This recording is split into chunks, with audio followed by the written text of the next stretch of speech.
Hi students. In my previous lecture on the Evidence Act, we were discussing about the conclusive proofs. We had started our journey from section 4 of the Indian Evidence Act. In section 4 Indian Evidence Act, there were two basic type of presumptions: presumptions of fact, presumptions of law. Presumptions of fact are always rebuttable because they are based on logic. And we saw two types of presumptions of fact: specific, which had specific matters, and then we had general section on may presumes, which was section 114, which had illustrations A to I and their rebuttals. In other words, section 114 also gave us an implied message that a court, before taking any presumption, must be doubly cautious before taking any presumption, because presumption has a huge effect on the other party. The presumption means that the court has already taken this thing as proved. Unless you are able to rebut it, the burden of proving shifts on you. So it has a far-reaching effect. Hence, before a court takes any presumption, it must make it amply sure that it is a fit case for taking a presumption. However, when we came to presumptions of law, shall presumes and conclusive proofs. In shall presumes, we saw that these are presumptions which a person has to take, the court has to take. These are presumptions which are forced down the court because of public policies. We saw that there are two types of presumptions of law. One presumption of law based on the fact that if one fact exists, the court shall presume the existence of the other fact. However, this thing is rebuttable. The other party can rebut. But the second presumption of law is conclusive proof. When does a presumption of law become conclusive proof? When no rebuttal is allowed for the presumption. जब कोई भी presumption ले लिया है and no rebuttal is allowed, naturally, now it becomes, as I said, conclusive proof. That means on the existence of a fact, if a court takes a presumption which is forced by law on it, in other words, presumption of law, and no rebuttal is allowed, in such cases, it will be taken as conclusive proof. That presumption of law becomes conclusive proof. You know, such questions can come for 5 marks. You can have such questions. What are conclusive proofs? So naturally, you will go to the basics. Once I finish the presumptions, maybe I'll try to frame questions and also try to give you answers. After that, we came on to the conclusive proofs, and the first conclusive proof we saw was section 112, where we saw that if during the subsistence of a valid marriage, any child is born, then it is a conclusive proof of his legitimacy, provided at the time of the conception of the child, the father had access to the mother. We divided it into various parts. The first part was access, non-access. The value of the word access, we saw all those aspects in my previous lecture. More importantly, in my previous lecture, we came to the basic law of DNA. DNA is a very, very important topic. And we trace the entire history of DNA as far as the judicial decisions are concerned, starting from Gautam Kundu, where the Honorable Supreme Court held DNA tests as mere balance of probabilities, right till Nandalal Badwik, where the Honorable Supreme Court took the DNA test as a conclusive test. I will not call it conclusive, but definitely a test on which a decision could be based dispelling the basic aspect of access. Dispelling the basic aspect of access. DNA versus access. This is a question which can be framed. How can access, firstly, what is access? What is the connotation of the term access in section 112? Secondly, under what circumstances can the concept of access be negated, be dispelled by other matters? Now, these other matters, firstly, there was non-access. Now, in case there was an access of the husband to the wife, then of course legitimacy is conclusive. But are there any ifs and buts on this? Answer is yes. Thanks to Nandlal Badvik and Rohit Shekhar versus N.D. Tiwari, Delhi High Court. In all these, the role of DNA was now taken up as a very important aspect, even to the extent of the fact that even if the husband has access to the wife, even then the legitimacy can be disproved by a DNA test. However, coming back to 2019 Supreme Court, DNA test is an opinion test. And opinion tests can never take the place of conclusive tests. It cannot be taken as a conclusive piece of evidence. It was reiterated again, हमने पिछली बार आपको दिया 2019 का, जहां पे no doubt a DNA test will go a long way. It can raise a presumption. It can go a long way to negate the concept of access. That even if there is access, even then legitimacy can be disproved by a DNA test, by a DNA test report. However, this depends from case to case. Latest Supreme Court judgment 2019, it depends from case to case. It's opinion evidence, and opinion evidences, after all, are opinion evidences. Opinion evidences can never be regaled, can never be taken to the level of substantive evidences, or even if we take it as substantive evidence, we cannot regale it, we cannot graduate it to the level of conclusive proofs. This was a recap of whatever we had studied till now. Let's proceed from here. The next section is section 113. 113 is more or less an obsolete section. Evidence act में अब इसकी जरूरत तो नहीं है. Basically dealt with cession of territories by the British government to the princes. क्या हुआ था कि जब गवर्नमेंट ऑफ इंडिया एक्ट बना था 1935 का, उस टाइम पे हालात बहुत खराब थे. You know, the World War was about to start. There was a lot of hullabaloo in the country that the British should leave the country. Gandhi ji was at the top. Revolutionary movements were at the top. That was a time when British सरकार ने princess को अपने तरफ करने के लिए उनकी कुछ टेरिटरीज वापस दी थी.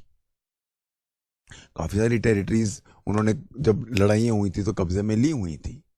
तो just to woo the princes उन्होंने क्या किया, कुछ टेरिटरीज उनको दे दी. अब you know whether these territories, अब उनको नेचुरली बाद में चैलेंज किया जा सकता था. उस पर्पस के लिए उन्होंने सेक्शन 113 बनाया कि जो जो टेरिटरीज हमने प्रिंसेस को वापस दे दी वो कंक्लूसिव प्रूफ है कि उनको वापस दे दी गई. ये इसका बैकग्राउंड है सेक्शन 113 का. And even the honourable supreme court has held that this section is obsolete now, but yet it exists in Evidence Act. So let's go through section 113. Section 113. A notification in the official gazette.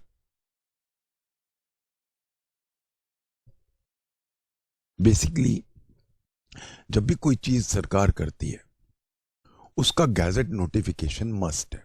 They bring out a gadget notification. तो कोई भी territory अगर वापस British territory थी जो वापस दे दी गई princess को, तो उसका ऑफिशियल गैजेट नोटिफिकेशन निकालते हैं. उसी का रेफरेंस है यहां पे. A notification in the official gazette that any portion of British territory has, before the commencement of Part 3 of Government of India Act 1935, been ceded, वापिस, ceded मतलब काट के वापिस देना, has been ceded, has been surrendered to any native state, prince or ruler. अगर official gazette में कोई भी नोटिफिकेशन डाली है ब्रिटिश गवर्नमेंट ने दैट कोई भी ब्रिटिश एम्पायर का पोर्शन काट के प्रिंस को, रूलर को या कोई भी नेटिव स्टेट को दिया गया है, then that notification shall be conclusive proof. किस चीज का? कि ये हिस्सा ब्रिटिश एम्पायर से काट के प्रिंसेस को दे दिया गया. Shall be a conclusive proof that a valid cessation of such territory took place at the date mentioned in such notification. दो चीजों का conclusive proof हो गया. पहला, ब्रिटिश एम्पायर से ये टेरिटरी तोड़ दी गई, काट दी गई और प्रिंस को दे दी गई, प्रिंसेस को या रूलर्स को, नेटिव रूलर्स को दे दी गई. ए. बी, इस डेट को दे दी गई. This was the date when it was returned to the rulers.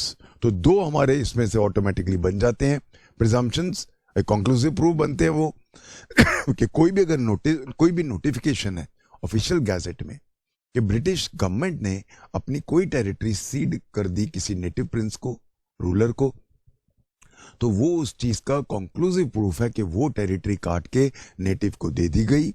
A. B, इस डेट को दे दी गई फॉर द सेसेशन. सो ये दो चीजों का हमारे पास कंक्लूसिव प्रूफ है सेक्शन 113. अब नेचुरली अब ये बहुत पुरानी चीज हो गई है. अब इंडिया बन चुका है, 1956 में रीऑर्गेनाइजेशन ऑफ स्टेट्स एक्ट हो चुका है, रीऑर्गेनाइज हो चुकी हैं सारी स्टेट्स, कई बार हो चुकी हैं. तो अब ये चीज बहुत ऑब्सोलीट हो गई है. ये चीज इवन सुप्रीम कोर्ट ने कमेंट दिया इसके ऊपर.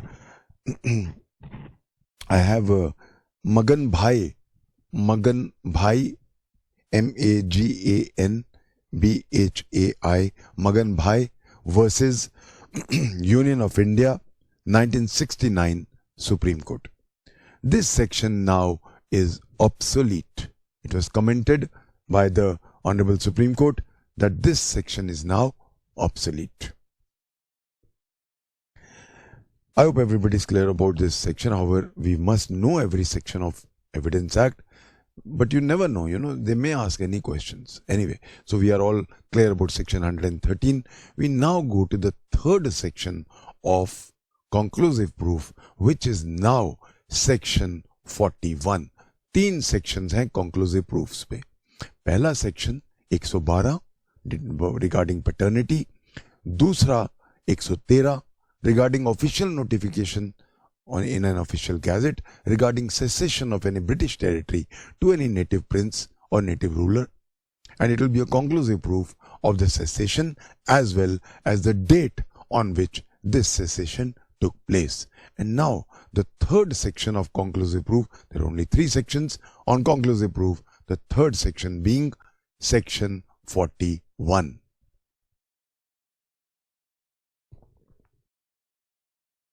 Now, before I go on to section 41,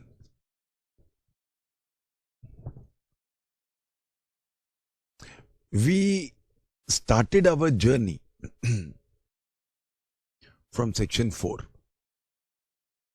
Section 4 may presume, shall presume conclusive proof. पहले हमने सारे may presumes पढ़े, उसके बाद हमने सारे shall presumes पढ़े, उसके बाद हमने सारे conclusive proofs, दो उनमें से सेक्शन 112 और 113 पढ़े. अब हम आ गए हैं सेक्शन 41 में. सेक्शन 41 में मैं सीधा नहीं जा सकता हूं. So let me now give a background के 41 जहां आया हुआ है वो सारी जगह हम कहां पहुंच गए। हमने शुरुआत तो कहीं से की थी, हम पहुंच कहीं गए, अब वो जहां पहुंचे हैं उसका बैकग्राउंड हमें पता होना जरूरी है। So let us go to the background of this chapter जहां पे 41 बैठा है। Let's see that.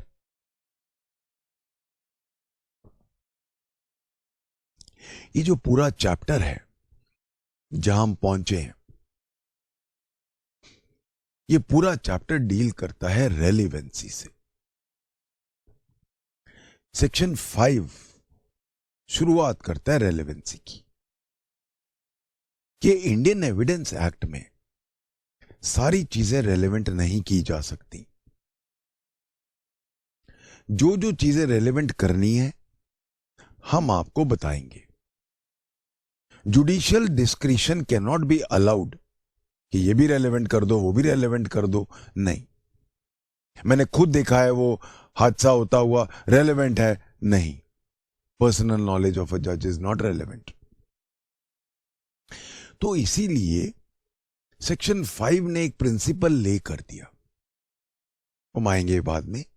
सेक्शन 5 ने कह दिया कि वही चीजें रेलेवेंट हैं एक ट्रायल में जो इस एक्ट में लिखी गई हैं, जो इस एक्ट में रेलेवेंट की गई हैं। अगर वो इस एक्ट में रेलेवेंट नहीं है तो वो रेलेवेंट नहीं की जा सकती। It is a judicial restaurant. ये जुडिशियल रेस्ट्रेंट है कि जो चीज ये एक्ट नहीं बता रहा या जो चीज ये एक्ट रेलेवेंट नहीं कर रहा वो रेलेवेंट नहीं है। रेलेवेंसी का चैप्टर सेक्शन 5 में ये प्रिंसिपल ले डाउन हो जाता है। सेक्शन 5 में एक टर्म यूज होता है, एंड ऑफ नो अदर्स। ये हम देखेंगे आगे जाके। एंड ऑफ नो अदर्स का मतलब है कि कोई भी कोर्ट जो अगर किताब में नहीं लिखी तो उस चीज को रेलेवेंट नहीं कर सकता। Judicial restraint. No judicial discretion will be allowed on the matter of relevancy. तो रेलेवेंसी किस चीज की होगी? वो चीजें जो किताब में लिखी हैं, जो इस एक्ट में लिखी हैं। इन अदर वर्ड्स, आपको लगता है लॉजिकली ये चीज रेलेवेंट है पर ये किताब में नहीं लिखी तो वो रेलेवेंट नहीं है। हमने शुरू में पढ़ा था एडमिसिबिलिटी एंड रेलेवेंसी। एडमिसिबिलिटी क्या चीज होती है? कोर्ट के अंदर कौन सी चीज अलाउ की जा सकती है, कौन सी चीज एडमिसिबल है, कौन सी चीज ट्रायल का पार्ट बन सकती है, कौन सी चीज जजमेंट का पार्ट बन सकती है, कौन सा एविडेंस अलाउ किया जा सकता है। So what is admissibility? कौन सा एविडेंस कोर्ट में अलाउ किया जा सकता है, कौन से एविडेंस के बेस पे जजमेंट दिया जा सकता है। एडमिसिबिलिटी।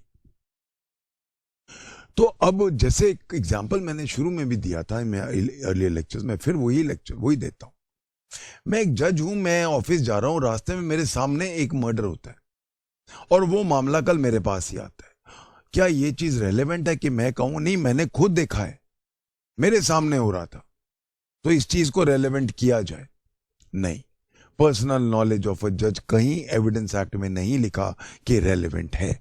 तो क्योंकि personal knowledge is not relevant, I can not allow your personal knowledge as a जज to come into a trial or come into a judgment. इसीलिए रेलेवेंट वही चीज है। रेलेवेंट का मतलब क्या होता है?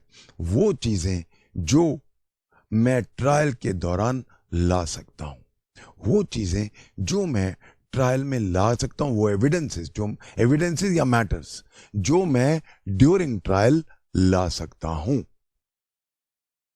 तो रेलेवेंसी क्या चीजों की होती है? दो चीजों की। एक तो मेरा मेन मुद्दा क्या है, मेन मुद्दा प्रूव करने के लिए जो चीजें चाहिए वो सारी चीजें रेलेवेंट है। तो रेलेवेंट का बेस क्या होता है? कि मुझे मेन मुद्दा है मर्डर, ए ने बी का मर्डर किया है, ये प्रूव करना है या डिसप्रूव करना है। तो एविडेंसेस किस चीज के आएंगे? नेचुरली मर्डर से रिलेटेड। रेलिवेंट जब मैं करता हूं कोई चीज, आई कांट से दैट सारी उम्र वो कॉर्नफ्लेक्स खाता था, आज वो पहली बार ओट्स खा के आया, आज ही मर गया। सारी उम्र वो कॉर्नफ्लेक्स खाता था, आज पहली बार उसने असली घी का परांठा खा लिया, आज ही उसका मर्डर हो गया। सारी उम्र वो नीले रंग की शर्ट पहनता था, आज पहली बार वो लाल रंग की शर्ट पहन के आया, वो मर गया। ये चीजें लॉजिकल नहीं है, लॉजिकल भी नहीं है, और ऐसी चीजें अलाउड भी नहीं है एविडेंस एक्ट में। इसीलिए रेलेवेंट का मतलब क्या होता है? वो चीज, वो वाला एविडेंस, वो वाले मुद्दे जो हमारे मेन मुद्दे को प्रूव करने में मदद करें। मेन मुद्दा जो होता है, that is basically the main thing, the fact in issue, जो हमने प्रूव करना है, जिसके ऊपर जजमेंट देना है। जिस चीज के ऊपर हमें जजमेंट देना है उसको हम कहते हैं फैक्ट इन इशू। वो फैक्ट जो इशू में है। सो वो फैक्ट्स जो इशू में है और जो कोर्ट ने डिसाइड करने हैं, फैक्ट्स इन इशू हो गए। अब फैक्ट इन इशू क्या है? ए ने बी का मर्डर किया है। ए ने बी का मर्डर किया है, ए की बी से दुश्मनी थी, रेलेवेंट है ये बात। ए बी के घर के पास देखा गया था मर्डर से 1 घंटा पहले, रेलेवेंट है ये बात। तो जो चीजें कायदे से एक फैक्ट इन इशू को प्रूव करने में या डिसप्रूव करने में मदद करती हैं, उसको हम कहते हैं रेलेवेंट। वो रेलेवेंसी में आ जाता है। सी रेलेवेंसी बेसिकली एक तो होता है कि मेन मुद्दा है जो क्लियर है, डायरेक्ट है। जब हमने प्रूव्ड की डेफिनेशन देखी थी तो उसमें ये चीज आई थी, जो चीज एकदम डायरेक्टली प्रूव हो रही है उसमें तो कुछ जरूरत नहीं है। पर बहुत सारी चीजें होती हैं जो डायरेक्ट एविडेंस पे नहीं होती हैं, जो सर्कमस्टांशियल एविडेंस पे होती हैं, जो हम अलग अलग पीसेस को जोड़ते हैं, एक जिक्सॉ पजल बन जाता है और फिर एक क्लियर पिक्चर नजर आती है। वो क्लियर पिक्चर हम किसी भी रीजनेबल प्रूडेंट मैन को दिखाएं तो वो कहेगा ए ने मर्डर किया या ए ने मर्डर नहीं किया। तो वो सारा जब हम एक पूरा एक जिक्सॉ पजल कंप्लीट करते हैं, एक एक पीस उठा के जब लगाते हैं, तो हम उसको कहते हैं chain of circumstances is complete. So when the chain of circumstances is complete, naturally it now means कि it the matter that jigsaw puzzle का एक आपने बचपन में खेला होगा, जिक्सॉ पजल होता है ना, पूंछ, एक हम बच्चे थे तो हमें मिलता था वो कि पूंछ लगाओ, मुंह लगाओ शेर का, पैर लगाओ, धड़ लगाओ। तो हम क्या करते थे, पहले लगा देते थे, पैर मुंह की जगह लग गया, नहीं गलत लग गया, तो हम सारा फिट करते थे। फिट करने के बाद पूरे शेर की पिक्चर निकल आती थी। सिमिलरली सर्कमस्टांशियल एविडेंसेस इसी तरह के होते हैं। हम एक एक चीज फिट कर रहे होते हैं जगह में। अब अगर वो फिट ना हो रहा हो, बॉडी बन रही है, पैर बन रहे हैं पर मुंह नहीं बन रहा है, तो फिर चेन ऑफ सर्कमस्टांसेस कंप्लीट नहीं है। और जब chain of circumstances he complete नहीं है तो फिर हम ये नहीं कह सकते कि इसी आदमी ने मर्डर किया है या नहीं किया, डिपेंड्स। नाउ अब रेलेवेंसी कौन सी चीजें हैं? सेक्शन 6 से लेकर सेक्शन 55। सो सेक्शन 6 से लेकर सेक्शन 55 तक कौन सी चीजें एविडेंस एक्ट में रेलेवेंट हैं, कौन सी चीजें एविडेंस एक्ट रेलेवेंट कर रहा है। इन अदर वर्ड्स, कौन सी चीजें एडमिसिबल हैं।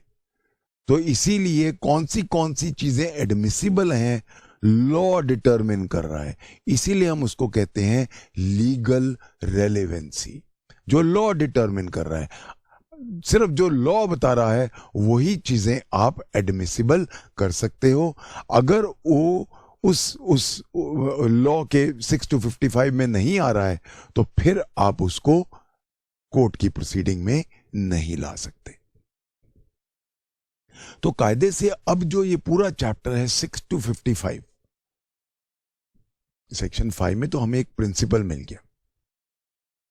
सेक्शन 6 to 55 में अब हमने पूरा गैमुट ऑफ रेलेवेंट चीजें जितनी भी हैं, पूरा का पूरा बोरा हमने लाना है। वो पूरा बोरा खोलना है और देखना है इस बोरे में क्या क्या चीजें आ सकती हैं, क्योंकि अगर इस बोरे में, जिसको हम कहते हैं रेलेवेंसी का बोरा, अगर इसमें वो चीज ना आई तो फिर हम कोर्ट में नहीं ला सकते, क्योंकि कोर्ट पूछेगा under what provision is it relevant. Sir 6-55 लो, मैं तुम्हें एविडेंस एक्ट देता हूं, निकाल के दो मुझे, कहां से तुम रेलेवेंट कर रहे हो। सर मेरे पास तो कोई है नहीं। सर पर आपने खुद तो देखा है। सॉरी मुझे दिखा दो, इसमें कहां लिखा है कि जो जज की पर्सनल नॉलेज है वो रेलेवेंट हो सकता है, दिखाओ मुझे। सर नहीं दिख रहा, तो आई एम सॉरी, मैं नहीं इसको रेलेवेंट कर सकता, क्योंकि यहां नहीं लिखा है। सेक्शन 5 ने मेरे हाथ बांध दिए हैं। सेक्शन 5 ने कह दिया है वही चीजें रेलेवेंट होंगी जो अब हम बता रहे हैं, and of no others.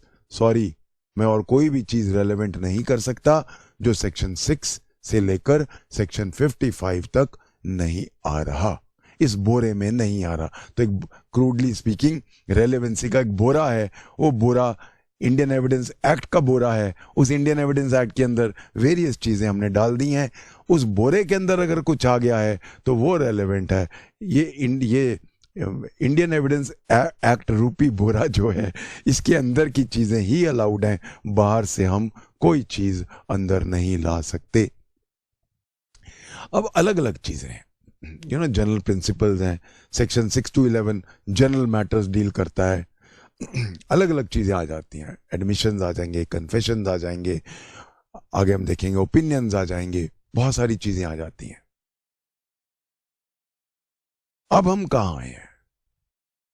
Relevancy of judgements. Section 40 से लेकर 44 हम पहुंच गए हैं एक ऐसी जगह पे जहां पे रेलेवेंसी ऑफ जजमेंट्स, इसका मतलब क्या है? ये एक one of the difficult parts of Indian Evidence Act है। I am giving you a caution. Please be very attentive. हम बीच में पहुंचे हैं रेलेवेंसी के चैप्टर में, क्योंकि हम कंक्लूसिव प्रूफ के ट्रेन पे थे और वो ट्रेन सीधा घुस गई रेलेवेंसी के चैप्टर में। अब रेलेवेंसी के चैप्टर के अंदर बहुत सारे स्टेशन हैं। वो गाड़ी जो जाती है अलग अलग स्टेशन है। एक स्टेशन एडमिशंस कन्फेशंस का है, एक पुरानी चीज कस्टम्स का है, एक मरे हुए लोगों का है 32, 33, अलग अलग स्टेशन है। जो ट्रेन चल रही है हमारी रेलेवेंसी का, वो अलग अलग स्टेशनों के पे रुकती है। उनमें से एक स्टेशन है हमारा relevancy of judgments. In other words, कोई भी पुरानी जजमेंट कोर्ट में कब डाली जा सकती है? What do we mean by relevancy of judgments? पुरानी कोई भी जजमेंट एडमिसिबल कब है? जजमेंट मतलब ऑलरेडी कोई और मामला है, इस मामले में ट्रायल चल रहा है, तो क्वेश्चन उठता है, क्या जजमेंट्स, नेचुरली इंप्लाइडली पुरानी जजमेंट्स, क्या जजमेंट्स एडमिसिबल हैं? What is the law regarding admissibility of judgments? 20 marks का क्वेश्चन है ये बाद में आएंगे, पहले इसको समझें। एक कॉमन सेंस की बात करते हैं।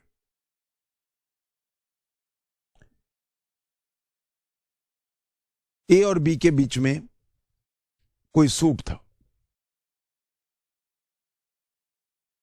सूट के बाद ए के फेवर में डिक्री आ गई। नेचुरली डिफेंडेंट हार गया। डिफेंडेंट एक और सूट डाल देता है सेम मुद्दे पे, सेम पार्टी, पर अब डिफेंडेंट प्लेंटिव बन जाता है। ए जो है उसको डिफेंडेंट बना देता है, सेम मुद्दा, सेम पार्टीज, सेम टाइटल। क्या अलाउड है? नहीं अलाउड ना, हम पढ़ चुके हैं सीपीसी में, इतना तो आपको आता ही है। Already hit by res judicata. तो अब let's see one question, one case. A ने बी के खिलाफ केस डाला, ए जीत गया, डिक्री ए के फेवर में आ गई। बी ने अब एक दूसरा केस डाला और उसने अब ए को डिफेंडेंट बनाया, खुद प्लेंटिफ बन गया। जैसे सूट डाला, पहला ए ने केस डाला था चंडीगढ़ में, उसका कुछ कॉज ऑफ एक्शन मोहाली में भी होता है, बी ने बड़ी स्मार्टली वो केस डाल दिया मोहाली में। यू आर अ जज इन मोहाली, आपको क्या पता कि ए और बी का केस खत्म हो चुका है, आपको तो नहीं, सपना थोड़ा ना आएगा। You are not suppose to know every cause list of every court in India, ये तो नहीं हो सकता। तो आपने शुरू कर दिया, आपने पहला काम क्या किया, आपने ए को एक समन भेज दिया एज अ डिफेंडेंट कि भैया तुम्हारे खिलाफ ए ने, प्लेंटिफ ने केस डाला है, सूट डाला है, प्लीज कम। ए क्या करेगा, आप ए हो, आप जीत गए बी के खिलाफ, बी ने मोहाली में आपके खिलाफ सूट डाल दिया, आप पहला काम क्या करोगे, आप क्या लेके आओगे कोर्ट में प्रूव करने के लिए कि आप, ये केस ऑलरेडी खत्म हो चुका है, this case has been finally decided. कैसे प्रूव करोगे, जजमेंट लाओगे, डिक्री लाओगे पुराने केस की। अब जजमेंट ला रहे हो पुराने केस की, अब मैं कहूंगा, अब मैं भी हूं, मैं दूसरे केस में प्लेंटिफ हूं, पहला केस मैं हार चुका हूं, मैं कहूंगा सर वो तो ठीक है, चलो जजमेंट ले आया सर, पर मुझे ये बताओ, मैंने एविडेंस एक्ट अच्छी तरह पढ़ा हुआ है सर, आप एक चीज बताओ, आप इस जजमेंट को जो ए लाया है रेलेवेंट कहां करोगे, एडमिसिबल कौन से लॉ में करोगे। सर सेक्शन 5 पढ़ लो, उसमें लिखा है एंड ऑफ नो अदर्स, तो सर वही चीज रेलेवेंट की जा सकती है जो इंडियन एविडेंस एक्ट रेलेवेंट कर रहा है। सर मुझे बताओ कि रेस जुडिकाटा के लिए जजमेंट को रेलेवेंट कहां किया जा सकता है, उसका जवाब है सेक्शन 40। तो हमारे पास एक मैं ओवरव्यू देता हूं, हमारे पास है section 40, section 41, section 42, section 43, section 44। ये सेक्शंस डील करते हैं रेलेवेंसी ऑफ जजमेंट्स। सेक्शन 40 वो जजमेंट्स जो रेस जुडिकाटा बनेंगी रेलेवेंट है, वो जजमेंट्स जो जजमेंट इन रेम है, अभी हम बात करेंगे, डोंट गेट वरीड कि मैं कौन से वर्ड यूज कर रहा हूं, don't worry, I will discuss in detail. वो जजमेंट्स इन रेम जो हैं, they will be conclusive proofs, section 41। Section 42 judgments जो पब्लिक नेचर की हैं, जो पब्लिक के मामले को डील करती हैं, जो पब्लिक राइट से डील करती हैं, वो सब रेलेवेंट है। 43 अगर कोई भी जजमेंट सेक्शन 40, 41, 42 में नहीं आ रही तो वो रेलेवेंट नहीं है। 40, 41, 42 ये रेलेवेंट है जजमेंट्स, अगर इन तीन में नहीं आ रही तो वो कोर्ट में नहीं डाली जा सकती, सेक्शन 43। तो 43 हमें बताता है कि क्या नहीं डाल सकते, कौन सी जजमेंट्स नहीं आ सकती।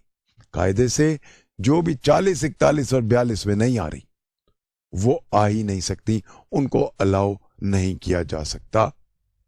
और 44 अगर बाई चांस फ्रॉड हो गया है, फ्रॉड हो गया है कोर्ट के ऊपर, प्लीज रिमेंबर कोर्ट फ्रॉड नहीं करता, अगर कहीं कोई फ्रॉड हो गया है या कल्यूजन हो गया है कोर्ट के ऊपर, तो वो जजमेंट कभी भी वैलिड जजमेंट नहीं होती है।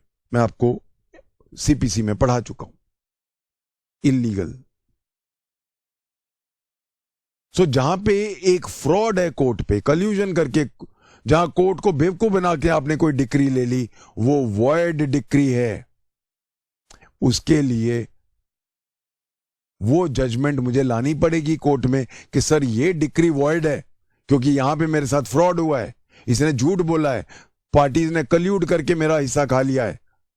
ऐसे केसेस में वो जजमेंट तो लानी पड़ेगी। तो वो वाली जजमेंट्स रेलेवेंट है सेक्शन 44 में। ये हमारे पास पूरा लॉ है, relevancy of judgments. I hope मोटा मोटा आपको ख्याल आ गया होगा कि हम क्या पढ़ने वाले हैं। तो अब हम जा रहे हैं इस पार्ट में। हमारी रेलेवेंसी की ट्रेन शुरू हो गई थी, पहले ही सेक्शन 5 से चल पड़ी है, पर हम बीच के स्टेशन में आ गए हैं और उस स्टेशन का नाम है relevancy of judgments, admissibility of judgments. पूरा क्वेश्चन बनता है इस पे बहुत क्वेश्चन बनते हैं, बहुत क्वेश्चन बनते हैं। और ये सबसे one of the most intricate, one of the most technical, one of the most I will say little tedious parts of evidence हैं। समझ जाओ तो फिर तो बहुत आसान है, बच्चों वाला लगता है, पर जब तक नहीं समझते तब तक काफी घुमाव आते हैं। Please be with me and be very very attentive. इस चैप्टर के ऊपर का टाइटल देखो क्या है। टाइटल क्या है? Judgments of courts of justice when relevant. Judgment of courts of justice, ये याद रखना है। When are judgments of courts relevant? In other words, when are judgments of courts admissible as evidence or for any other purpose which law may demand, may want? पहला section, section 40. The existence of any judgment, order or decree, the existence of any judgment, order or decree, तीनों चीजें हम पढ़ चुके हैं CPC में, तीनों चीजें फाइनल हो जाती हैं। The existence of any judgment, order or decree which by law prevents any court from taking cognizance of a suit or holding a trial is a relevant fact. The existence of any judgment, order or decree which by law prevents any court, which law prevents any court from taking cognizance, again, which law? Section 10, Section 11, Section 12. Bars on a suit, bars on the same suit. पर section 12 जो है वो judgement की बात नहीं कर रहा है। सेक्शन 10 जो है, सीपीसी की बात कर रहा हूं, सेक्शन 10 जजमेंट की बात अब कर रहा है क्योंकि एक जजमेंट अभी चल रही है। तो क्या सेक्शन 10 में जजमेंट आ चुकी होती है? क्या जजमेंट आई होती है सेक्शन 10 में? रेस सब जुडिस, अभी मामला फाइनल नहीं हुआ, ऑलरेडी चल रहा है। तो जजमेंट, ऑर्डर या डिक्री कहां आती है?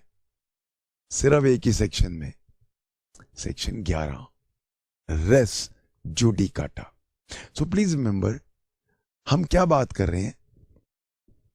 The existence of any judgment, order और डिक्री, इसको कुरेदते हैं और बढ़ाते हैं। The existence of any judgment, any final order और अ डिक्री। अब डिक्री यहां पे प्रिलिमिनरी डिक्री भी हो सकती है, फाइनल डिक्री भी हो सकती है। Which by law, section 11, if a matter which is directly and substantially an issue has been finally decided by a competent court between the same parties litigating under the same title and it has been finally adjudicated, then it will act as res judicata on a subsequent fresh suit. ये है ना res judicata. वही अब line, वही section 11 यहां apply करो, एकदम fit बैठता है. So that is what it says. The existence of any judgment, order or decree. यहां पे जो मैं बात कर रहा हूं existence of any judgment, order और डिक्री, अपनी तरफ से मैं एक वर्ड यूज करना चाहूंगा, final. The existence of a final judgment, order or decree which by law prevents the court from taking cognizance. दोबारा उसको नहीं ले सकता. कॉग्निजेंस का मतलब दोबारा अलाउ करे, उसका ट्रायल दोबारा अलाउ करे. जो दोबारा अलाउ नहीं कर सकता वो रेलेवेंट है. वो जजमेंट, वो डिक्री, वो ऑर्डर जो लॉ कोर्ट के हाथ बांध देता है कि दोबारा उस मामले को नहीं लिया जा सकता, वो जजमेंट, वो ऑर्डर, वो डिक्री रेलेवेंट है, एडमिसिबल है for the purpose of res judicata section 11 CPC.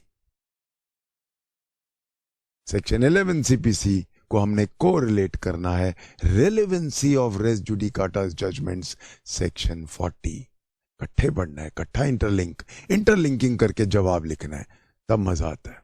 So let's read it again. It says the existence of any judgment, order or decree which by law prevents any court from taking cognizance of a suit or holding a trial, या उसका trial नहीं ले सकता या आगे नहीं बढ़ सकता.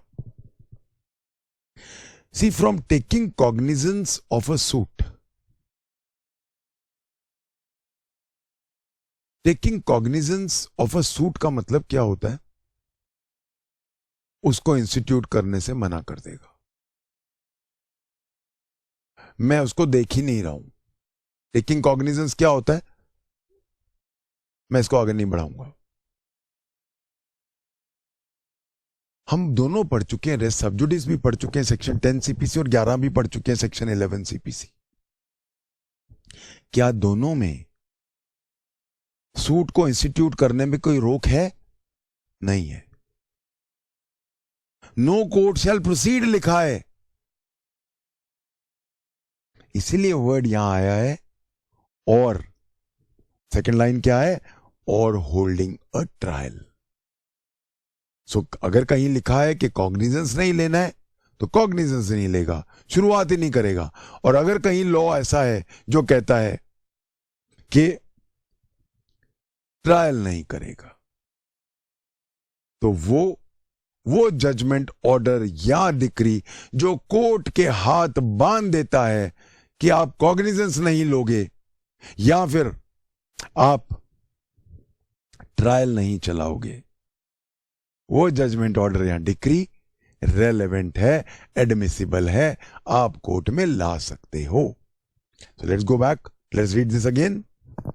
The existence of any judgment, order और decree which by law prevents any court from taking cognizance of a suit or holding a trial is a relevant fact, is admissible, is relevant when the question is, जब ये मुद्दा आ गया, जब ये question उत्पन्न हो गया, whether such court ought to take cognizance of such suit or to hold such trial. जब मुद्दा ये आ गया कि कोर्ट आगे बढ़े या ना बढ़े, कोर्ट कॉग्निजेंस ले या ना ले, कोर्ट आगे ट्रायल चलाए या ना चलाए,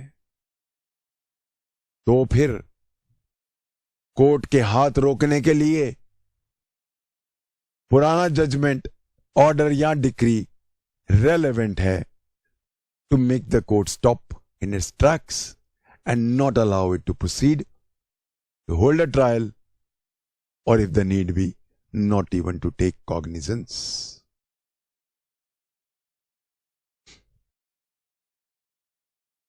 हमने अभी बात की है सिविल लॉ की। मैंने सेक्शन 11 बोला, रेस जुडिकाटा, जजमेंट, ऑर्डर या decree.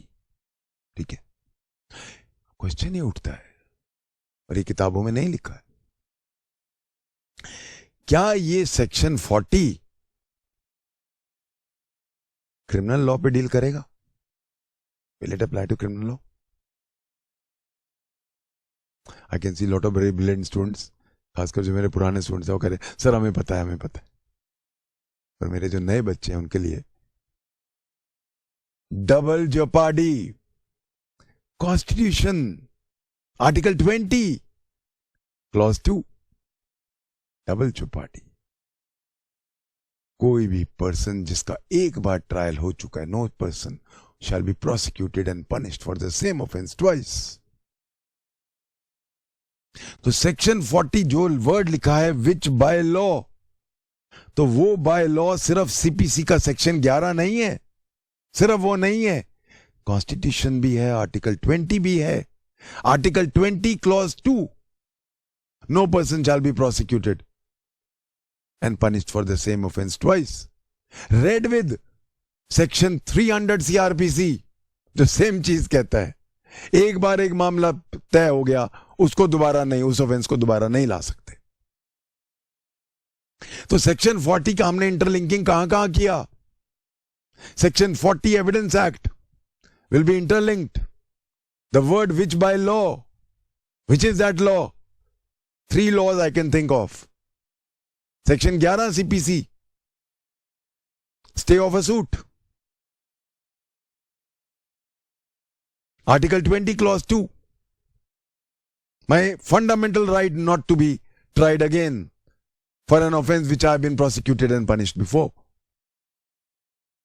Read with the statutory part of Article 20 clause 2 in section 300 CRPC.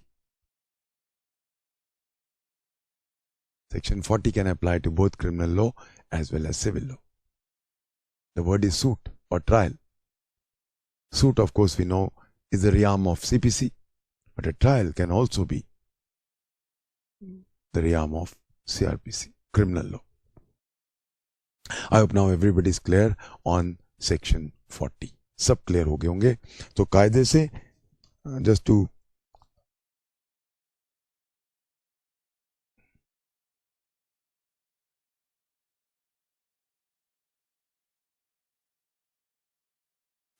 just to have a quick recap. Whenever any judgment, order or decree stops a court by law, by any statutory or constitutional law, stops the court from taking cognizance or carrying on with the trial, then that judgment and decree becomes relevant, is admissible.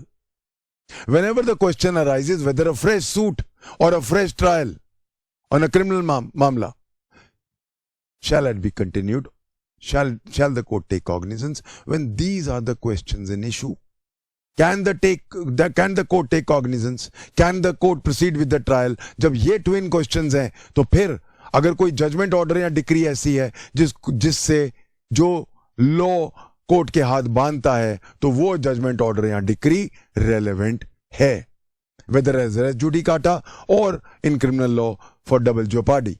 I hope everybody is now clear on section 40. इस पे जो question बनता है, let's frame questions side by side, तो बाद में मैं ही भूल जाता हूँ, I am sorry, I am not as intelligent as you all are. Let's quickly frame questions on this. Question number 1.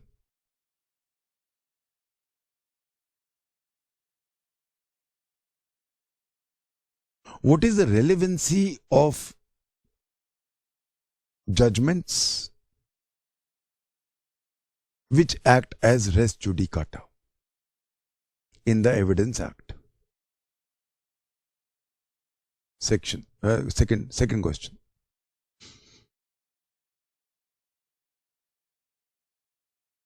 matters which have been decided in a suit or a criminal proceeding. Finally,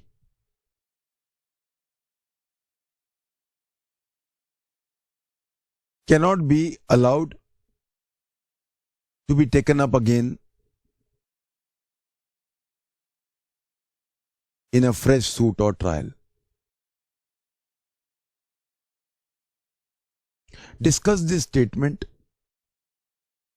in context of Indian Evidence Act.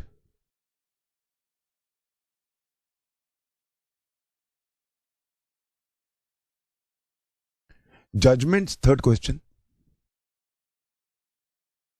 Judgments which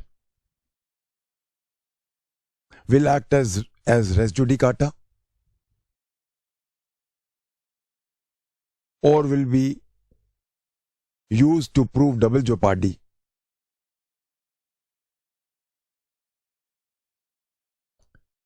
are inadmissible. Do you agree with this statement? If not, please correct the statement with relevant provisions of Indian Evidence Act. Okay, so I hope everybody is clear about section 40. अब हम आते हैं section 41. 41 सीधा मैं शुरू नहीं करूंगा, मैं कुछ टर्म्स पहले डिस्कस करूंगा. There is a term called judgment in rem.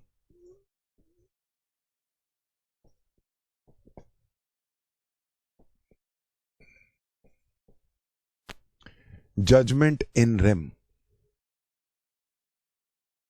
और दूसरी टर्म है judgment in personam.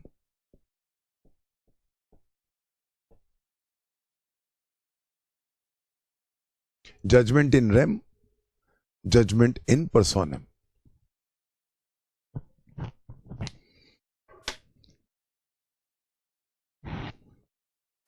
Rem means general.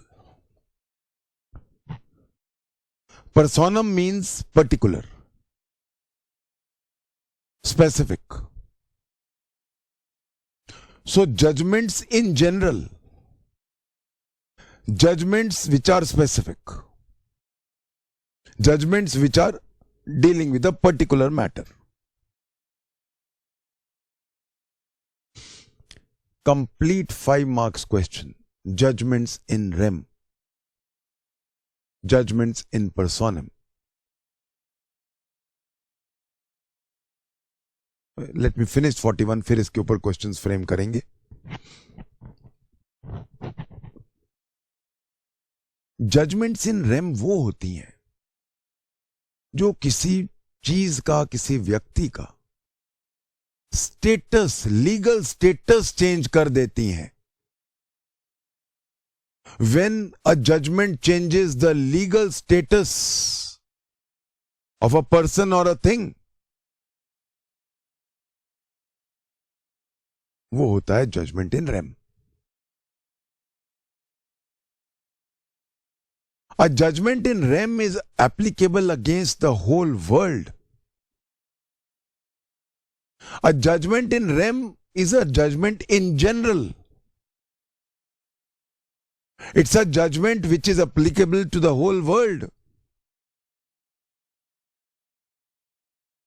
A judgment in rem does not only bind the two parties to the suit. A judgment in rem binds the entire world.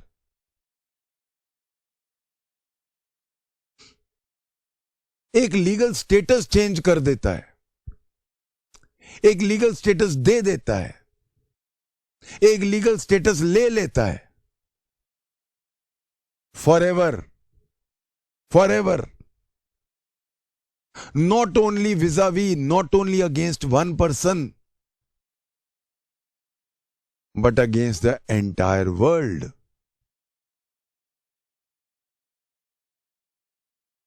ए ने B के खिलाफ divorce का case डाला.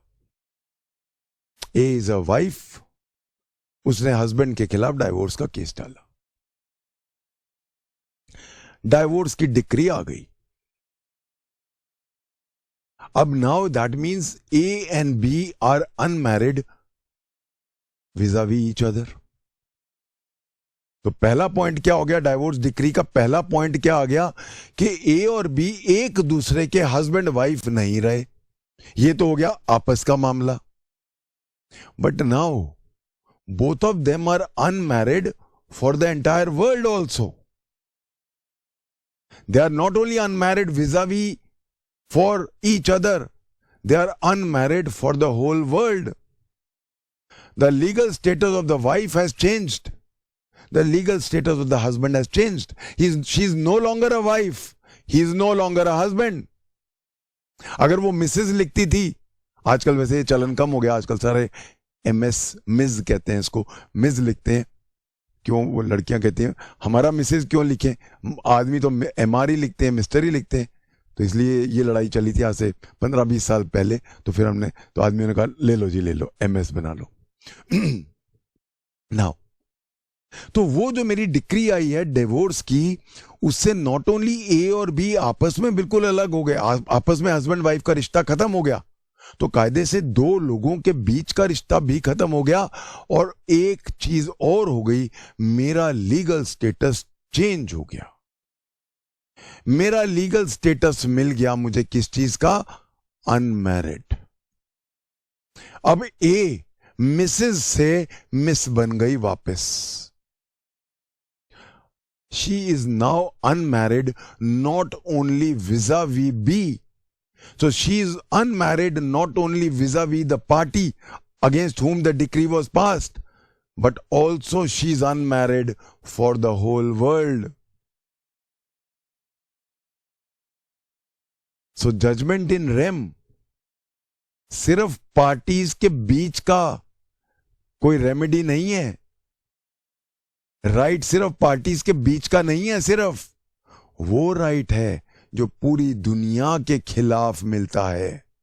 वो status है जो मिल जाता है, चेंज हो जाता है या छिन जाता है. उस जजमेंट को हम कहते हैं जजमेंट इन रेम. एक विल दी, मेरे फादर ने मुझे एक विल दी, मेरे नाम पे मेरे विल बनाई. जब तक my father was alive, I did not have any property on my name. My father before dying wrote a will. वो विल मैं ले गया कोर्ट में, कोर्ट ने इसको प्रोबेट किया. I'll explain what is probate, थोड़ी देर में आऊंगा. उसको प्रोबेट किया और अब लिख दिया अपने कोर्ट ऑर्डर में, ये घर ए का है आज से. जो घर आज तक मेरा कोई लेना देना नहीं था, मेरे फादर का घर था, आज से ए का मेरा घर हो गया. अब ये तो है नहीं कि ये घर सिर्फ vis-a-vis माय फादर था. अब this house belongs to me against the whole world. तो वो जजमेंट जिससे मुझे राइट सिर्फ पार्टी के खिलाफ ही नहीं बट पूरे दुनिया के खिलाफ, दुनिया के फेवर में या दुनिया के लिए चेंज हो जाता है, वो राइट हम जजमेंट इन रेम कहते हैं.